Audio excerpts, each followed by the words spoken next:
لوگ ٹریفک کا اشارہ کیوں توڑتے ہیں؟ میں نے کہا جی اگر طاقتور ملک کا آئین توڑے گا تو میرے جیسا کمزور آدمی سڑک کا اشارہ توڑے گا. اب یہ نہیں کر سکتے کہ کچھ لوگ تو قانون سے بالا ہوں گے اور باقی لوگوں پر قانون امپلیمنٹ ہوگا. دنیا کے آپ اچھے معاشرے دیکھ لیں, وہ ہے ملک کا پرائم منسٹر اور عام آدمی, قانون سب کے لیے برابر ہے. ہمارے ہاں سب سے زیادہ جھوٹ اس وقت بولا جاتا ہے جب لڑکی لڑکے کی شادی طے پا رہی ہوتی ہے, اور وہاں بولا جاتا ہے جہاں وہ اگلے شادی کے بعد 2-4-5 مہینوں میں وہ سب ختم ہو جاتا ہے. اچھا, میں اپنے کلائنٹ کو بھی یہ کہتا ہوں کہ یار دیکھو, فرض کرو میں ایک ٹرین میں سفر کر رہا ہوں, میرے ساتھ کچھ ساتھی مسافر ہیں, میں ان کے سامنے جتنی مرضی جھوٹ بولوں, میں اپنے اسٹیشن پہ اتر جاؤں گا, وہ اپنے اسٹیشن پہ اتر جائیں گے, شاید ساری عمر پکڑا ہی نہ جائے. تو جس کے ساتھ میں اپنے بچوں کا عمر بھر کا تعلق بنا رہا ہوں, ان کے ساتھ میں جھوٹ بول رہا ہوں تو وہ کیسے چلے گا؟ بس ایک بڑی عام سی بات ہوگی جو مجھے ایز اے ٹیچر فیس کرنا پڑتی, سر ہمیں نمبر دے دیں. اب یہ نمبر سر دیتا نہیں ہے, نمبر آپ نے لینے ہوتے ہیں اپنی محنت سے, اپنی ایفرٹ سے. تو اس کا مطلب ہے کہ آپ کو اپنی ایفرٹ پر بھروسہ نہیں ہے, you are not confident about it. کبھی آپ اتنی ایفرٹ کر رہے ہو کہ کیا سر نے کوئی جیب سے نکال کے تو نمبر نہیں دینے نا. آپ نے جو پیپر کیا ہے, آپ نے جو اسائنمنٹ کی ہے, آپ نے جو پریزنٹیشن کی ہے, اگر وہ اچھی ہوگی تو ٹیچر نمبر کیوں نہیں دے؟ کہ وہ جو اسرائیلی فوجی تھے, پڑھے لکھے فوجی تھے, بالکل کوئی ان پڑھ نہیں تھے, اور یہ کوئی پاکستانی دینی مدرسوں کے پڑھے ہوئے نہیں تھے, ٹھیک ہے. انہوں نے نہ صرف تشدد کیا, اس تشدد کو خود ویڈیو فلمیں بنا کے وائرل کی. اچھا, مذاق اڑا رہے ہیں, مذاق اڑا. اچھا, اس کا تو یہ اچھا ہوا, ایک طرح سے خود انہوں نے اپنے جرائم کو کنفیس کیا.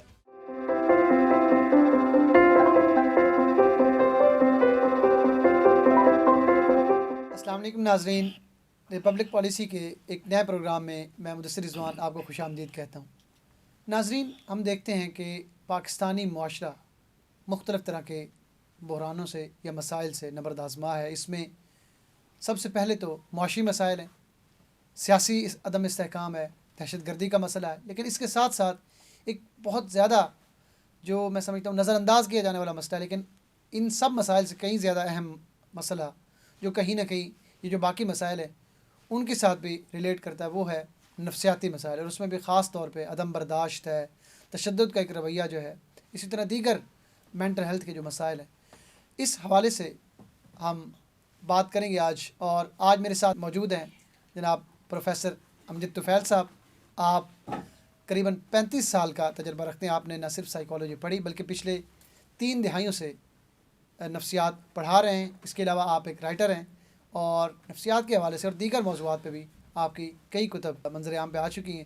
ہم نے اس سے پہلے بھی ان سے مینٹل ہیلتھ کے جو ٹاپک ہے اور خاص طور پہ جو سٹریس مینجمنٹ ہے اس حوالے سے ان کو مدعو کیا تھا اور اس پہ سیر حاصل گفتگو کی تھی. آج پھر ہم نے پاکستان کا یہ جو معاشرہ ہے اس کا نفسیاتی ساخت اور اس کی نفسیاتی ساخت میں کون کون سے ایسے عوامل ہیں جو اہم کردار ادا کرتے ہیں, اس حوالے سے بات کرنے کے لیے دعوت دی ہے. Sir thank you very much. جی, بہت ویلکم.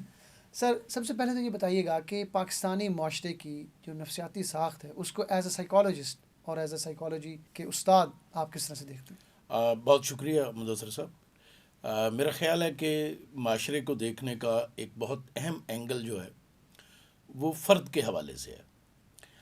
معاشرہ کچھ نہیں ہوتا, افراد کا مجموعہ ہوتا ہے. تو جس طرح کے افراد ہوں گے اسی طرح کا معاشرہ آپ کا ہوگا. میں جب پاکستانی عام کامن پرسن کی ہم بات کرتے ہیں تو اس کے رویوں میں مجھے کچھ چیزیں نظر آتی ہیں جو پھر آگے چل کے ہماری سوشل لائف میں بھی ریفلیکٹ ہوتی ہیں. ایک تو بات ہے کہ مجھے ڈسٹرس نظر آتا ہے, یعنی لوگ اب اپنے اوپر بھی اعتماد نہیں کرتے. اگر آپ ینگ بچوں سے ملیں جس کا ظاہر مجھے اتفاق ہوتا ہے تو مجھے لگتا ہے کہ وہ اپنے اوپر ان کا کانفیڈنس نہیں ہے. وہ بس ایک بڑی عام سی بات ہوگی جو مجھے ایز اے ٹیچر فیس کرنا پڑتی, سر ہمیں نمبر دے دیں. اب یہ نمبر سر دیتا نہیں ہے, نمبر آپ نے لینے ہوتے ہیں اپنی محنت سے, اپنی ایفرٹ سے. تو اس کا مطلب ہے کہ آپ کو اپنی ایفرٹ پر بھروسہ نہیں ہے, you are not confident about it. کبھی آپ اتنی ایفرٹ کر رہے ہو کہ کیا سر نے کوئی جیب سے نکال کے تو نمبر نہیں دینے نا.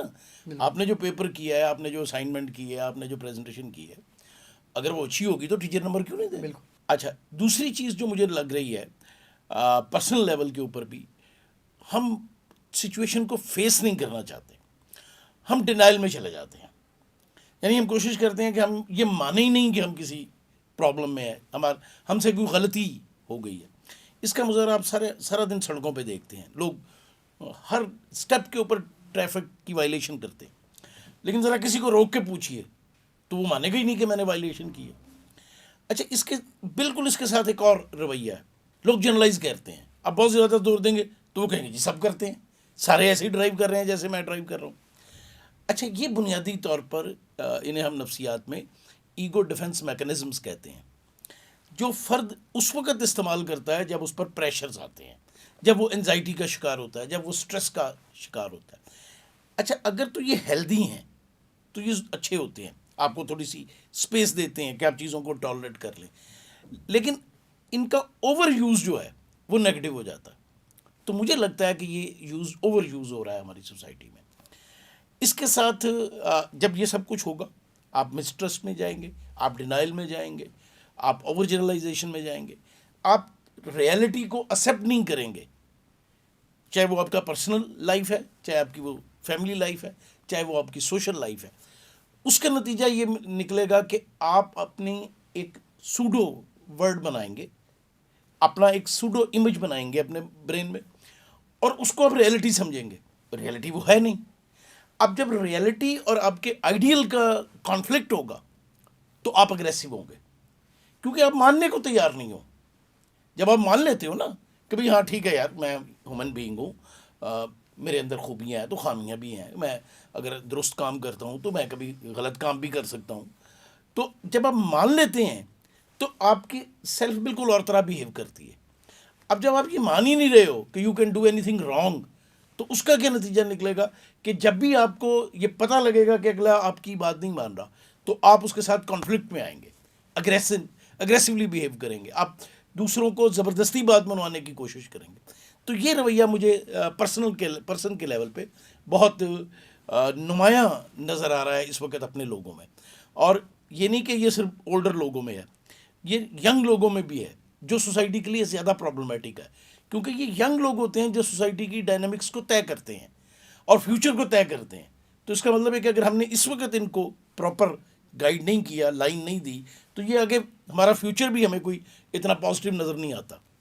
اچھا سر, یہ بتائیے کہ ظاہر ہے مین از اے سوشل بینگ, اور ہمارے یہاں ظاہر ہے ہم دیکھتے ہیں کہ فرد کی, جس طرح بھی آپ نے کئی مثالیں دے کے بھی بات کو بڑا اچھے سے خوبصورت انداز سے ایکسپلین کیا کہ ایک عدم برداشت کا ایک رویہ پروان چڑھ رہا ہے. اس میں جو فیملی ڈائنامکس ہیں وہ کتنا رول پلے کرتے ہیں, اور اس میں میں اسپیشلی یہ آپ سے پوچھنا چاہوں گا کہ ہمارے یہاں کیا آپ سمجھتے ہیں کہ گھروں سے, خاندان سے اگر ہم آغاز کریں تو وائلنس کو, یا ہمارے جو خاندان کے بڑے ہیں وہ بچے کے سامنے ایک وائلنٹ رول ماڈل, چاہے ڈومیسٹک ابیوز کی صورت میں ہے, چاہے اپنے جو ملازمین ہیں ان کے ساتھ ایک خاص طرح کا رویہ, تو ہمارے ہاں شاید وائلنس کو گلوریفائی کیا جاتا ہے. آپ اس سے اتفاق کرتے ہیں, اور اس کی کیا وجہ آپ سمجھتے ہیں؟ مدثر صاحب, میں کافی اتفاق کرتا ہوں آپ سے اس بات میں. دیکھیے, ہماری فیملی ہے کیا, پہلے تو ہم یہ ڈیفائن کر لیں. ہمارا جو ٹریڈیشنل فیملی پیٹرن تھا وہ تو جوائنٹ فیملی سسٹم تھی, بلکہ مینی کیسز میں ایکسٹینڈڈ فیملی ہوتی تھی کہ کزن بھی ساتھ رہ رہے ہوتے تھے. گزشتہ 40-50 سالوں میں ہم نے ڈیلیبریٹلی اس فیملی سٹائل کے اوپر اٹیک کیا ہے, اگریسو اٹیک کیا ہے. ہمارے ایکڈیمیا سے ہوا ہے, ہمارے میڈیا سے ہوا ہے, ہمارے سوشل انسٹیٹیوشن سے ہوا ہے, اور کہا گیا کہ جی یہ ٹھیک نہیں. اور ماڈل ہمارے سامنے جو ہے وہ ویسٹ کا ہے, اور ظاہر ہے ویسٹ میں اب سوسائٹی زیادہ تر نیوکلیئر ہے. بالکل. اب نیوکلیئر فیملی جو ہے اس کے اپنے ڈائنامکس ہیں. اب یہ نہیں ہو سکتا کہ آپ اگر جوائنٹ فیملی سے نیوکلیئر میں آ گئے ہو تو سب ٹھیک ہو جائے گا. ہم ایک لیول پہ, جو ہمارا آج سے 40-50 سال کا پہلے کی سوسائٹی ہے, اس میں فیملی وائلنس کو ایک حد تک ایکسیپٹنس حاصل تھی. اچھا, اور دلچسپ بات یہ ہے کہ یہ فیملی وائلنس میل کی طرف سے کم تھا, فیمیل کی طرف سے زیادہ تھا. اب شاید کچھ لوگ اس کو ذرا عجیب سمجھیں. میں آپ سب کے سامنے ایک سوال رکھتا ہوں, جتنے بھی ہمارے ناظرین ہیں, کہ وہ ذرا سوچیں کہ ان میں سے کتنوں نے اپنی ماں سے جوتیاں کھائی ہیں اور کتنوں نے اپنے باپ سے جوتیاں کھائی ہیں. بالکل, اس کا جواب تو ظاہر ہے. ٹھیک ہے. نمبر 2, عموماً والدہ شوہر کو ایک ہاریفائنگ انڈیویجول کے طور پہ پیش کرتی تھی. چپ کر کے بیٹھ جاؤ, میں تمہارے باپ کو بتا دوں گی. بس اب آرام سے بیٹھ جاؤ, تمہارا باپ آنے والا ہے. یہ پیٹرن تھا. ٹھیک ہے. اچھا, اس کا مطلب یہ تھا کہ باپ کو ایک جابر پرسن کے طور پہ پیش کیا جا رہا تھا. اب ہمارے مائنڈ میں وہ ہے, وہ امیج وہ ہے. لیکن وقت کے ساتھ ہم نے یہ سوچا کہ نہیں یار, ایسا نہیں ہونا چاہیے. لیکن ہم نے یہ نہیں سوچا کہ اس کا الٹرنیٹو کیا ہوگا. وہ ماں ڈسپلن کے لیے کرتی تھی. اگر آپ اس کو ہٹا دیتے ہیں تو then you have another model کہ آپ نے اب کیسے ڈسپلن کرنا ہے. آپ کہتے ہو مار نہیں پیار اسکولوں میں, فائن, آپ کارپورل پنشمنٹ کو منع کرتے ہو. لیکن کیا آپ نے وہ سائیکولوجیکل اور ایموشنل پہ جو پنشمنٹ ہے اس کے طریقے سیکھے؟ آپ نے کلاس میں مارنا نہیں ہے, لیکن بچہ ڈسپلن نہیں ہو رہا تو کیا کرو گے؟ ہم نے وہ طریقے نہیں سیکھے جو سیکھنا ضروری تھے. میں مار کو جسٹیفائی نہیں کر رہا, مار آپ چھوڑ دیں, لیکن آپ کو پتہ ہونا چاہیے تھا کہ بچے کو کس وقت اس کے بیہیویئر کو ماڈیفائی کرنے کے لیے آپ نے سائیکولوجیکل ٹریٹمنٹ کرنی ہے. اس کا کوئی بندوبست آپ نے نہیں کیا. تو اس کے نتیجے میں اب وائلنس موجود ہے سوسائٹی میں, فیملی کے اندر موجود ہے. میل اپنی ڈومینیشن چاہتا ہے اور فیمیل جو ہے وہ اس ڈومینیشن کو قبول کرنے کو تیار نہیں ہے. میں نے ایک ریسرچ کی تھی کوئی آج سے آپ کہہ لو کہ 2009-10 میں. وہ ریسرچ تو کچھ اور ٹاپک پہ تھی, لیکن اس وقت مجھے اپنی فیمیل جو تھیں وہ کوالٹیٹیو ریسرچ تھی, ان میں مجھے وائلنٹ امیجز بہت نظر آئے تھے. اور دین میں نے اس ریسرچ میں لکھا تھا کہ یہ جو امیجز ہیں یہ ہمارے سوشل فیبرک کے لیے بہت خطرناک ہے. یعنی یہ نہیں کہ فیمیل کے وائلنس کے امیجز خطرناک ہیں, میل کے بھی خطرناک ہوتے ہیں, لیکن ایک رائزنگ ٹرینڈ فیمیلز میں نظر آ رہا تھا. اچھا, اب وہ ٹرینڈ آپ ٹی وی ڈراموں کے ذریعے بھی ریفلیکٹ کر رہے ہیں کہ آپ کی فیمیل زیادہ اسٹرانگ ہے, زیادہ ایکٹیو ہے. اچھا, یہ ساری جو چینج ہے یہ ٹی وی اسکرین پہ ہے, یہ سوشل میڈیا کے وہ سائبر اسپیس میں ہے, یہ ریئل لائف میں نہیں آئی ہے. تو وہ آپ کی فیمیل جو میڈیا دیکھ رہی ہے, جو انٹرنیٹ یوز کر رہی ہے, وہ اس طرح بیہیو کر رہی ہے جیسے اسے بتایا جا رہا ہے کہ کرو, لیکن جو سچویشن ہے اس میں وہ ایکسیپٹیبل نہیں ہے. تو اس کے نتیجے میں وائلنس بڑھ رہا ہے. ڈائیورس آپ کے ہاں بہت تیزی کے ساتھ بڑھی ہے. اچھا دیکھو, یہ نہیں ہوتا کہ ڈائیورس کوئی ہوتی ہی نہیں ہے, دنیا کے معاشرے ہیں ان میں ڈائیورس ہوتی ہے, لیکن یہ کہ آپ یہ سمجھ لو کہ فیملی پرابلم کا پہلا حل ڈائیورس ہے, یہ غلط ہے. یہ لاسٹ ریزورٹ ہونا یہ لاسٹ ریزورٹ ہے. You adapted many other ways, try to make smooth your relationship. بے شک آپ نے پسند کی شادی کی ہے یا ارینج شادی کی ہے, تو یہ ساری جو باتیں ہیں نا فیملی کے اندر جو اسٹرکچرل چینج آ رہی ہیں, یہ چینج ہم آرٹیفیشلی امپوز کر رہے ہیں, وہ سوسائٹی کی ان ڈائنامک سے نہیں آ رہی. تو اس کی وجہ سے وہ پرسن کے اوپر زیادہ سائیکولوجیکل برڈن ڈال رہی ہیں, اور اس کا نتیجہ یہ ہے کہ پرسن وائلنٹ ہو رہا ہے. سر, اگر ہم پاکستان کی سوسائٹی کا نفسیاتی اعتبار سے جائزہ لیں تو آپ کو چند بڑے تھیمز ہمارے رویوں میں وہ کیا نظر آتے ہیں؟ دیکھیے, میں تو ایک ہمارے سائیکالوجسٹ تھے ایرک فرام, انہوں نے ایک بڑی اچھی بک لکھی تھی سین سوسائٹی. وہ بنیادی طور پہ کیپٹلسٹ سوسائٹی کے اگینسٹ تھے, سائیکالوجسٹ بھی تھے اور مارکسسٹ اپروچ بھی رکھتے تھے. انہوں نے ٹرائی کی کہ ان دونوں کو ملایا جائے, سائیکو انالیسز اور مارکسزم کو ملا کے سوسائٹی کو انڈرسٹینڈ کرنے کی کوشش کی جائے. دیکھو, بات یہ ہے کہ آپ کی سوسائٹی اس وقت کیپٹلسٹ ماڈل پہ چل رہی ہے. اچھا, اس میں 70 کے ڈیکیڈ میں ایک سٹاپ لگا تھا. گورنمنٹ نے ایک ویلفیئر ماڈل اڈاپٹ کرنے کی کوشش کی تھی. گریجولی آپ وہ ویلفیئر ماڈل وڈرا کر رہے ہیں. ہمارے کسی بڑے لیڈر کا یہ کہنا کہ حکومت جو ہے اس کا کام کالج اور ہسپتال چلانا نہیں ہے. مان لیتے ہیں کہ چلانا نہیں ہے, لیکن اس کا یہ مطلب بھی نہیں ہے کہ آپ عام آدمی کی پہنچ سے تعلیمی اور طبی سہولتیں باہر کر دیں. بالکل ٹھیک ہے نا. تو اب آپ ایک کام تو کر رہے ہیں کہ آپ سہولتیں مہنگی کر رہے ہیں, لوگوں کے لیے افورڈیبل نہیں ہیں, لیکن آپ ان کو الٹرنیٹو جو دینا چاہیے, سوشل سیکورٹی جسے ہم کہتے ہیں, آپ وہ نہیں دے رہے ہو. اس کے نتیجے میں لوگوں میں فرسٹریشن بڑھ رہی ہے. مثلاً آپ نے بھی دیکھا ہوگا, میں نے بھی دیکھا, پچھلے چند سالوں سے بجلی کے بلوں کا ایک ازدہا ہے جو گرمیاں شروع ہونے سے پہلے لوگوں کے پسینے چھوٹ جاتے ہیں. ٹھیک ہے. اب سوال یہ ہے کہ آپ جب بھی کسی کے اوپر اس کی استطاعت سے زیادہ بوجھ ڈالیں گے تو اس میں اس کے اندر پرابلم آئیں گے. وہ پرابلم ہمارا فرد اس وقت دیکھ رہا ہے. اب چونکہ اکنامیکل کرائسس ہے تو ہم دیکھتے ہیں جن سوسائٹی میں اکنامیکل کرائسس آتا ہے وہاں ڈپریشن، انزائٹی، سٹریس بڑھتے ہیں. 1960 کی امریکہ کی جو سوسائٹی تھی جس میں ایک اکنامک ڈپریشن تھا، ایک سوشل ریسٹرکچرنگ ہو رہی تھی، تو وہاں ڈپریشن بہت عام تھا. اب بھی کافی ہے لیکن اب وہ لیول نہیں ہے. تو اب وہ چیزیں ہمارے فرد میں آ رہی ہیں. اکنامک کنٹریبیوٹ کر رہی ہے، فیملی کا سٹرکچر ٹوٹ رہا ہے. وہ جو فیملی سپورٹ تھی جو آپ کو ملتی تھی وہ اب ختم ہو گئی ہے یا کم ہو رہی ہے. فرینڈ شپ کا انسٹیٹیوشن جو ہمارے اس ایریا میں بہت امپورٹنٹ سمجھا جاتا تھا کہ دوست ایک ایسا قابل بھروسہ آدمی تھا جس کے ساتھ آپ اپنی فیملی کی باتیں بھی شیئر کرتے تھے، جس کے ساتھ آپ بہت اپنے انٹیمیٹ ایشوز بھی ڈسکس کرتے تھے. اب وہ ختم ہو رہی ہے بات. یہ ساری چیزیں مل کر ہماری سوسائٹی میں ایک کیوس کریٹ کر رہی ہیں، ایک ڈس بلیف کریٹ کر رہی ہیں ایک دوسرے کے اوپر، اور نیگیٹیوٹی پروموٹ کر رہی ہیں. نیگیٹیوٹی کیا ہے؟ آپ اپنے بچے کو کہتے ہو کہ آپ نے گلی میں نہیں کھیلنا کیونکہ وہاں گندے بچے کھیلتے ہیں. اچھا، جب ہم بچے تھے آج سے 50 سال پہلے، تو ہمارے ماں باپ ہمیں یہ نہیں کہتے تھے.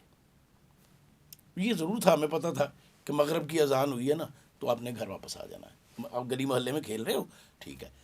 اب کیا ہے، جو گھر اے جو ہے اس کی میں موجود ماں باپ بھی یہی کہہ رہے ہیں، گھر بی میں موجود ماں باپ بھی یہی کہہ رہے ہیں، اور گھر سی کے جو ماں باپ ہیں بڑے ہیں وہ بھی یہی کہہ رہے ہیں. تو اگر سب گندے ہیں تو پھر اچھا کون ہے؟ بچہ کھیلے گا کس کے ساتھ؟ اب گھر میں آپ کے پاس ٹائم نہیں ہے. عام طور پہ ہمارے یہاں مرد اکنامک ایکٹیویٹی میں انوالو ہے، وہ تو صبح کا جائے گا شام کو گھر آئے گا. عورت جو ہے وہ گھر کے کام کر رہی ہے، یا وہ موبائل جو آج کل ہمارا بہت بڑا ساتھی بن گیا ہے اس پہ مصروف ہے. تو بچہ کہاں جائے گا؟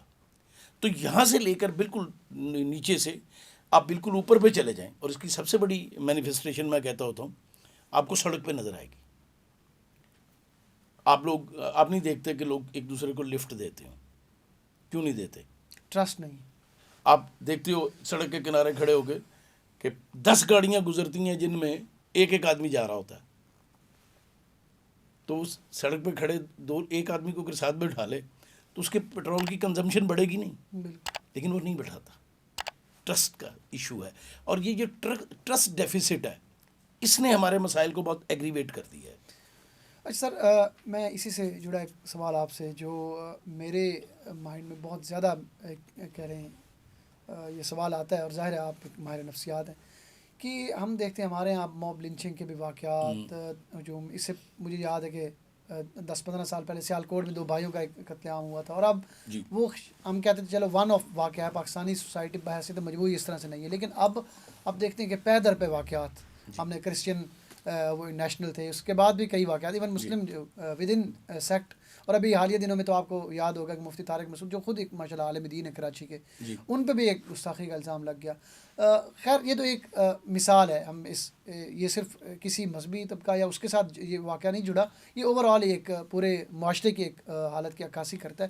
سر اس حوالے سے بتائیے گا کہ بظاہر ریزنیبل نظر آنے والے لوگ، اور اس میں پڑھے لکھے لوگ بھی ظاہر شامل ہیں، وہ لاہور میں ایک واقعہ ہوا تھا، تو اس کے آپ کیا نفسیاتی کیا آپ کی وجوہات آپ سمجھتے ہیں کہ ہیں؟ جی دیکھیے، میں اس کو اسی اینگل سے دیکھتا ہوں جو ڈسٹرسٹ کا ہے. آپ کا اپنے اداروں پر ٹرسٹ ختم ہو گیا ہے. آپ بلیو کرتے ہو کہ تھانہ اور کچہری آپ کو انصاف نہیں دیں گے.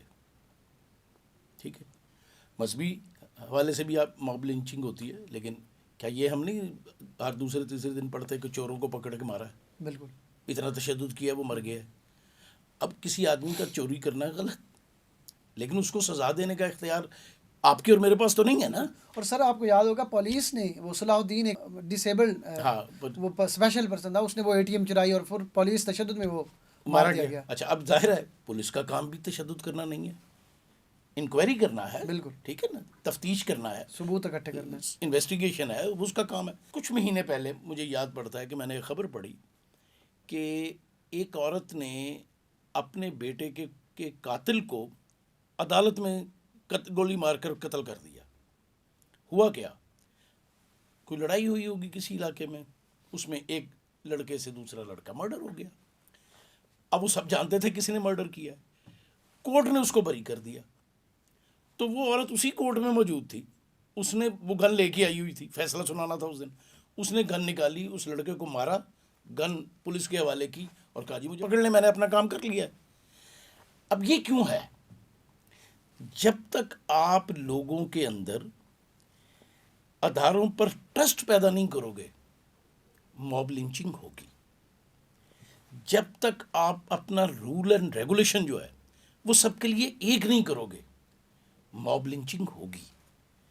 مجھے کافی سال پہلے, میرا خیال ہے اس وقت پرویز مشرف کا مارشل لا تھا, تو وہ ایسے ہی کوئی ایک سوال مجھے کیا گیا, کوئی بات ڈسکشن تھی اسی طرح کی, تو انہوں نے مجھے کہا جی کہ لوگ ٹریفک کا اشارہ کیوں توڑتے ہیں. میں نے کہا جی اگر طاقتور ملک کا آئین توڑے گا تو میرے جیسا کمزور آدمی سڑک کا اشارہ توڑے گا. اب یہ نہیں کر سکتے کہ کچھ لوگ تو قانون سے بالا ہوں گے اور باقی لوگوں پر قانون امپلیمنٹ ہوگا. دنیا کے آپ اچھے معاشرے دیکھ لیں, وہ ہے ملک کا پرائم منسٹر اور عام آدمی, قانون سب کے لیے برابر ہے. اچھا ابھی ہمارے ہاں کیا ہوتا ہے, آپ کی حکومت کہتی ہے کہ جی آپ فلاں ایپ یوز نہیں کر سکتے, فائن, لیکن آپ کے جو بڑے ہیں وہی جو وزارتوں پہ بیٹھے ہوئے ہیں وہ وی پی این لگا کے وہ ایپ جو ہے یوز کر رہے ہیں اور سب کو پتہ کر رہے ہیں. تو بھائی اگر وہ جرم کر رہے ہیں تو پھر میں کیوں وی پی این لگا کے نہ یوز کروں؟ ٹھیک ہے. اچھا تھوڑی سی پولیٹیکل بات ہو جاتی ہے لیکن کرنے میں کوئی حرج نہیں ہے. آپ کو یاد ہے کوئی مہینہ پہلے شاید لاہور میں ایک پرائیویٹ کالج کے حوالے سے ایک ایشو بنا کہ جی وہاں کسی لڑکی کو ریپ کیا گیا ہے اور یہ اور وہ. ہم اس میں نہیں جاتے کہ وہ صحیح تھا غلط تھا کیا تھا, وہ تو انویسٹیگیشن ہو رہی ہیں. آپ کی صوبائی وزیر جو ہے وہ پریس کانفرنس میں سلاٹ دکھاتی ہے موبائل کے اوپر کہ جی یہ فلاں پارٹی کے لوگوں کے درمیان چیٹ ہے جو اس کو کہہ رہے کرو. اوکے. اسی دن چند گھنٹے بعد آپ کا ایک نامور اینکر پرسن وہ ٹی وی پہ بیٹھ کے کہتا ہے کہ یہ اس نے فیک دکھائی ہے. ٹھیک, اب ان دونوں میں کوئی ایک غلط ہے. بالکل ٹھیک ہے. کیا آپ کا قانون انہیں سزا دیتا ہے جو غلط ہے؟ نہیں, بالکل نہیں. تو جب آپ نہیں دیں گے تو پھر میں بھی یہ سوچوں گا کہ میں ٹھیک ہے تھوڑا بہت پڑھا لکھا ہوں, اگر مجھے پتہ چل گیا کہ میرے خلاف کوئی جرم ہوا تو مجرم کو سزا نہیں ملے گی کیونکہ اس کے لنکس ہیں, وہ اس کے پیچھے کو آگے کھڑا ہو جائے گا, وہ رشوت دے کے چھوٹ جائے گا. تو پھر بھائی اگر میرا بس چلے گا تو میں بھی وہیں حساب برابر کرنے کی کوشش کروں گا. اب اس میں کیا ہوتا ہے, یہ جو مذہب کے نام پر موب لنچنگ ہوتی ہے اس کے پیچھے ٹوٹلی وہاں کے لوگوں کے کچھ انفرادی انٹرسٹ مفادات ہوتے ہیں جس کو وہ مذہب کا کور دیتے ہیں, کیونکہ ظاہر ہے کہ مذہب کے نام پر بہت سارے لوگ جو ہیں وہ ڈیفیٹ ہو جاتے ہیں. اچھا پھر یہ ہے کہ دیکھو جو ہجوم ہوتا ہے ماس سائیکالوجی جسے ہم کہتے ہیں, اس میں پرسن کی آئیڈینٹی گم ہو جاتی ہے, پرسن ایک بڑے کل کا حصہ بن جاتا ہے. اچھا اب یہ غلط ہے یا صحیح ہے, لیکن اس کی اپنی جو انڈیویجول ڈیسیژن میکنگ ہے وہ کمزور ہو جاتی ہے.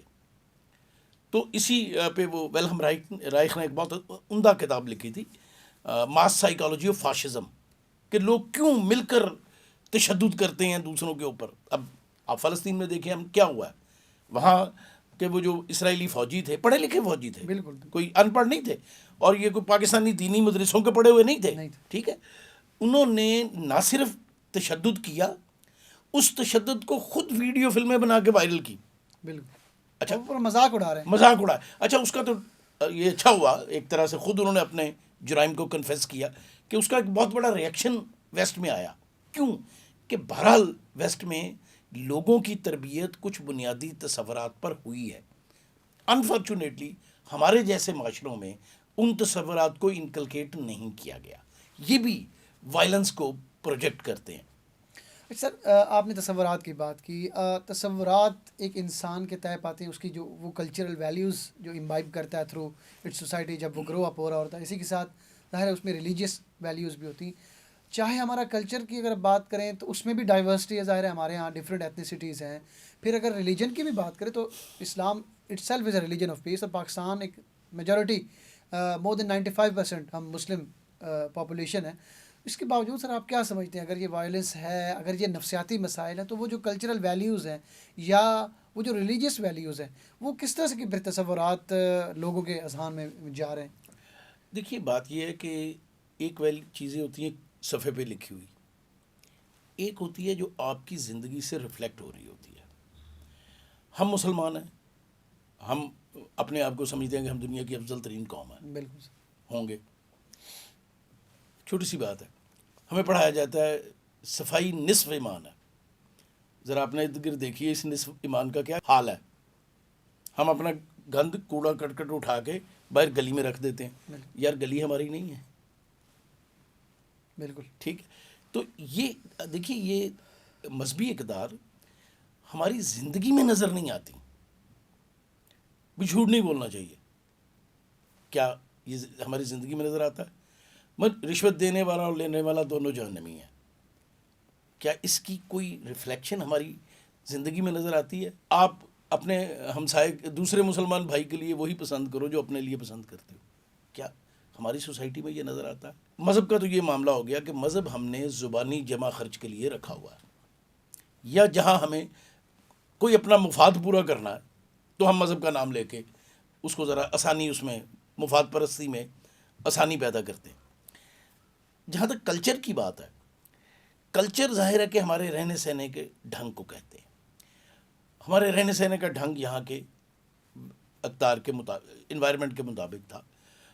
یہاں ایک کیا میں پاکستان صاحب تک آپ کہہ لیجئے کہ یہ ایریا جس میں ہم بیٹھے ہیں، پاکستان جسے ہم کہتے ہیں، یہ بنیادی طور پر ایگریکلچر بیس تھا، فیوڈل ویلیوز تھی.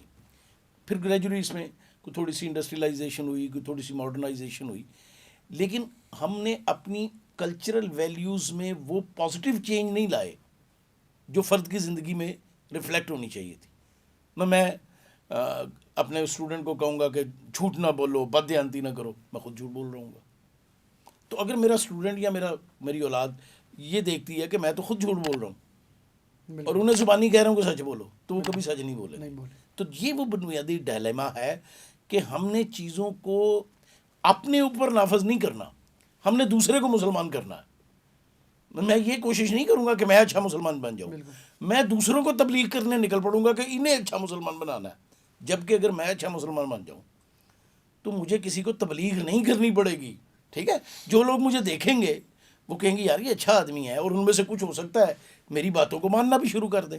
تو دیٹ از دی وے کہ جس میں میرا جو نقطہ نظر ہے وہ یہ ہے کہ بھائی آپ اپنی جن ویلیوز کو اچھا سمجھتے ہو ان کو اپنے اوپر نافذ کرو. جو باتیں آپ کے خیال میں ہمارا مذہب، ہمارا کلچر ہمیں سکھاتا ہے کہ وہ اچھی ہیں، ان کو معاشرے میں نظر آنا چاہیے، تو وہ پہلے فرد کی زندگی میں نظر آئیں گی، پھر معاشرے میں نظر آئیں گی. آپ کی زندگی آپ کے گھر کی دہلیز کے اس طرف اور آپ کی گھر کی دہلیز کے اس طرف ایک جیسی ہونی چاہیے. اگر ایک جیسی نہیں ہے تو آپ کبھی معاشرے میں بہتری پیدا نہیں کر سکتے. اچھا سر، آپ نے اس سے پہلے بات کی کہ ہمارے یہاں معاشرے میں اب ٹرسٹ ڈیفیسٹ بہت ہے، چاہے وہ اداروں پہ ٹرسٹ کا نہ ہونا ہو عوام کی طرف سے، چاہے عوام کا ایک دوسرے کے ساتھ جو معاملات ہیں، خاص طور پہ جو دوستی کے تعلق کی آپ نے مثال بھی دی. میرا یہ سوال ہے کہ سوشل میڈیا نے ہمارے ہاں جو معاشرے کی جو نفسیاتی ساخت ہے اس کو کس طرح سے بدلا ہے، اور خاص طور پہ یہ جو ریلیشن شپ ہے، اب ایک ظاہر ہے آن لائن ریلیشن شپ بھی آ چکے ہیں، ظاہر ہے جی ایون اگر آپ نے تعزیت کرنی ہے تو وہ بھی اب ایک ہے کہ آپ آن لائن ظاہر ہے کرتے آن لائن کر لیں، اسٹیٹس دیکھا اس کا آپ اس کے پہ کمنٹ کر دیں، اور اس کو تقریباً موسٹلی کافی سمجھا جاتا ہے، کمفرٹیبل بھی ہے، کنوینئنٹ بھی ہے لوگوں کے لیے. اوور آل آپ کیا سمجھتے ہیں کہ سوشل میڈیا نے کس طرح سے امپیکٹ کیا ہے؟ دیکھیے ایک بات تو یہ ہے کہ جب بھی آپ کی زندگی میں کوئی نئی ایجاد آتی ہے وہ اس میں تبدیلی پیدا کرتی ہے. اور یہ جو انٹرنیٹ کا آنا ہے مجھے ایسے لگتا ہے کہ یہ شاید اتنی ہی بڑی تبدیلی ہے جتنی بڑی تبدیلی پہیے کی ایجاد تھی، جتنی بڑی تبدیلی لکھنا تھا. تو اب یہ سمجھنا کہ یہ سب کچھ آ جائے گا اور ہماری زندگی ویسے ہی چلتی رہے گی جیسے چل رہی تھی، یہ ممکن نہیں ہے. میڈیا ہماری پرسنل اور سوشل لائف میں بعض بہت بنیادی تبدیلیاں پیدا کر رہا ہے. میں ایک مثال آپ کو دیتا ہوں. آپ فیس بک کھولتے ہو، ایک پوسٹ ہے جس میں کسی کی مرنے کی بات ہے، اگلی پوسٹ ہے جس میں کسی کو سالگرہ پہ مبارکباد دی جا رہی ہے، اس سے اگلی پوسٹ ہے جس میں کسی کو بلا برا کہا جا رہا ہے. اس سے اگلی پوسٹ ہے جس میں کسی کے اوپر تنقید کی جا رہی ہے. اب یہ ساری پوسٹیں اتنی جلدی آپ کی آنکھوں کے سامنے سے گزرتی ہیں کہ جو آپ کے اندر ایک ٹھہراؤ آنا چاہیے، اس کیفیت کو، اس ایموشنل سٹیٹ کو جو سہارنا چاہیے، وہ نہیں ہو پاتی. اس سے آپ کے ہاں ایموشنل، جسے ہم کہیں گے جذباتی بے حسی پیدا ہو رہی ہے. آپ اتنے سینسٹیو نہیں رہے ایموشنلی جتنے آج سے 8-10 سال پہلے لوگ تھے، اور وقت کے ساتھ ساتھ یہ اور بے حسی بڑھتی جائے گی. اس کی وجہ کیا ہے؟ وجہ یہ ہے کہ ایموشنل چینج بڑی آہستہ آتی ہے، اس کے لیے آپ کا سہارنا ضروری ہوتا ہے. تو جب آپ تیزی کے ساتھ چیزیں آپ کی آنکھوں کے سامنے سے گزر رہی ہیں، جیسے اگر آپ فاسٹ چلا دیں کسی مووی کو، تو آپ کو تصویر میں کیا نظر آئے گا؟ کچھ بھی نظر نہیں آئے گا. تو یہ ہے. اور اس میں دو لیول کے اوپر ہم ڈسٹنس پہ چلے جاتے ہیں، لیکن ہم اپنے ساتھ والے سے الگ ہو گئے. ٹھیک ہے، ہم جہاں بیٹھتے ہیں ہم موبائل نکالتے ہیں اور شروع ہو جاتے ہیں، ساتھ والے سے حال احوال نہیں پوچھتے. تو یہ ایک ڈائنمکس بن رہی ہے. لیکن سوشل میڈیا کو استعمال کس طرح کرنا چاہیے، کتنا کرنا چاہیے، اب اس پہ بہت serious considerations all over the world ہو رہی ہیں. پہلی گورنمنٹ آسٹریلیا ہے جس نے کہا جی کہ 16 سال سے کم عمر بچے یہ یوز نہیں کریں گے. ٹھیک، اس کا مطلب یہ ہوا کہ انہوں نے کوئی ریسرچ کی ہے، انہوں نے کوئی انالیسز کیے ہیں، انہیں پتہ چلا ہے کہ یہ پرابلم بن رہی ہے. یہ سوشل میڈیا یوزیج ایڈکشن بن چکا ہے. اب اس پہ ایک پوری سائیکلوجیکل اس کا انالیسز موجود ہے کہ جب بچوں سے خاص طور پہ موبائل چھینا گیا تو انہوں نے وہی ان کے اندر بیہیورل سمپٹمز آئے جو اس وقت آتے ہیں کہ جب وہ کسی کیمیکل کے ایڈکٹ ہوں تو ایڈکشن کے نتیجے میں آتے ہیں. اس لیے اب اس کو انٹرنیٹ ایڈکشن بھی کہا جاتا ہے. تو یہ ساری چیزیں جو ہیں ان کو بہت کیئرفلی دیکھنے کی ضرورت ہے. ہم فائر وال تو لے آئے ہیں، لیکن ہمیں یہ فائر وال بھی لانی پڑے گی کہ اگر آپ چھوٹے بچوں کو میڈیا یوز کرا رہے ہیں تو وہاں ان کے لیے کوئی خاص انٹرنیٹ کی بیٹ ہو جہاں پتہ چلے کہ یہ مٹیریل ان تک جائے گا، یہ نہیں جائے گا. تو یہ چیزیں ہیں، اس پہ غور کرنے کی ضرورت ہے. چونکہ ریسنٹ فینومینا ہے، ابھی پوری طرح ساری دنیا میں اس کے اوپر جو ریسرچ ہو رہی ہے اس کے کوئی بہت کلیئر کٹ فائنڈنگ نہیں ہے، لیکن ڈیفینیٹلی اس نے ہماری زندگی کو متاثر کیا ہے اور آنے والے سالوں میں اور کرے گا. سر اسی حوالے سے میں یہ جو آپ نے خاص طور پہ اس کے یوتھ کے حوالے سے اثرات بتائے، میں ایک گزشتہ دنوں ایک آرٹیکل پڑھ رہا تھا، اس میں یہ تھا کہ جو اسنیپ چیٹ اس نے اپنے وہ فلٹرز جس میں ایک انسان کے چہرے کی ساخت مکمل طور پر یا کافی حد تک بدل جاتی ہے اور وہ زیادہ ایک ظاہر ہے اس کے فیشیل فیچر بہتر ہو جاتے ہیں، اس پہ بین کرنے کا سوچا ہے. وہ اس لیے سوچا ہے کہ جب ٹین ایجرس یا ینگ جو لوگ ہیں وہ اس کو یوز کرتے ہیں تو وہ بہتر فیل کرتے ہیں، جبکہ ریالٹی میں ان کے جو فیشیل فیچرز ہیں وہ ظاہر ہے اس طرح سے وہ نہیں ہے. جی، تو یہ چیز ایک اگین احساس کمتری اس میں پیدا کری. یا سر میرا آخری سوال آپ سے اسی سے یہ جڑا ہے کہ خاص طور پہ ہماری جو ینگ پاپولیشن، ہم دیکھتے ہیں کہ موبائل کا بہت زیادہ، آپ نے جس طرح لفظ بھی استعمال کیا، انٹرنیٹ ایڈکشن اس کا شکار ہو رہی. پھر دوسری طرف ہم یہ بھی دیکھ رہے ہیں کہ نیوکلیئر فیملی کی وجہ سے اب وہ جو خاندان کے جو بڑے ہیں وہ بچوں کو اس طرح سے ظاہر ہے ان کو وہ سپورٹ نہیں دے پا رہے. تو آپ کو کیا لگتا ہے اس تمام صورتحال سے is there any way out of it? کوئی اس کا حل یا وہ کیا اسٹریٹجیز ہو سکتی ہیں اس میں، چاہے وہ خاندان کے بڑوں کے لیے، چاہے وہ اسکول کی جو انتظامیہ ان کے لیے، یا وہ جو ہم لوگ خود ہیں بینگ ینگسٹرز، تو اس سے کس طرح ہم کوپ اپ کر سکتے ہیں؟ دیکھیے اس میں مجھے لگتا ہے کہ سب سے امپورٹنٹ بات تو یہ ہے کہ فیملی ممبر آپس میں کوالٹی ٹائم گزارے. اب بے شک میاں بیوی ہے، وہ اپنے 1-2 بچوں کے ساتھ رہ رہے ہیں، وہ کوئی اپنا ایسا ٹائم رکھے جس میں وہ ٹوٹلی ایک دوسرے سے انگیج ہو. ٹی وی بھی بند کر دیں، موبائل بھی بند کر کے سائڈ پہ رکھ دیں، بے شک وہ ٹائم 1 گھنٹے کا ہی کیوں نہ ہو. اس کی وجہ یہ ہے کہ یہ جو آپس میں انٹریکشن ہے یہ بہت بہتر سائیکلوجیکل ایفیکٹس کریٹ کرتی.